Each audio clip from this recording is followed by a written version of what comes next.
بے شک ہم نے اس قرآن کو شب قدر میں نازل کیا ہے۔ لفظ ترجمہ، ان کا مطلب ہوتا ہے بے شک، اور یہاں پہ استعمال ہوا ہے انا، اور یہاں پہ مطلب ہے بے شک ہم نے انزلناہ،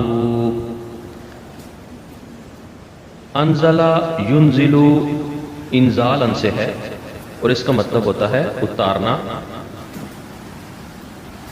انزلناہ یعنی ہم نے اتارا، اور ہو کی ضمیر قرآن کریم کی طرف ہے، یعنی اس سے مراد قرآن کریم ہے، اور قرآن کریم کو اس رات لوح محفوظ سے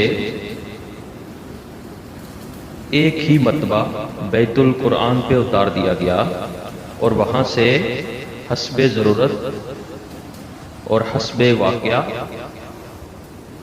جبریل امین حضرت محمد صلی اللہ علیہ وآلہ وسلم کی طرف وحی لے کے آتے رہے، جس کا دورانیہ 23 سال پر محیط ہے۔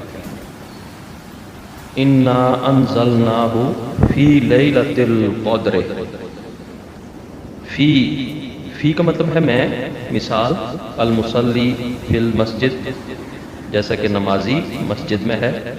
لیلہ کا مطلب ہوتا ہے رات۔ القدر کا مطلب ہے عظمتوں والی، برکتوں والی، سعادتوں والی رات۔ اور القدر کے کئی معانی ہیں، ان میں سے ایک یہ ہے یعنی تقدیر والی رات، یعنی اس رات بہت سے اہم فیصلے کیے جاتے ہیں اللہ تعالیٰ کی طرف سے، یعنی فیصلوں والی رات۔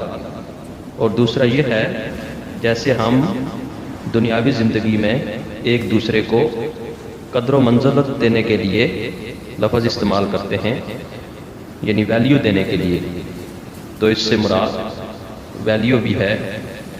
اور تیسرا مطلب یہ ہے طاقت یا اختیار کہیں، یعنی یہ رات طاقت والی ہے، اختیار والی ہے، کیونکہ اس رات اللہ تعالیٰ فیصلے فرماتے ہیں۔ تو اس کا مکمل ترجمہ یوں بنے گا، بے شک ہم نے اس قرآن کریم کو شب قدر میں نازل کیا۔ جزاکم اللہ آپ ہیں عرب و عجم جن و بشر کے پیشوا، دو جہان دائے سرور او محمد محترم، جیند تاب جن تے آدم سب عرب تے سب عجم۔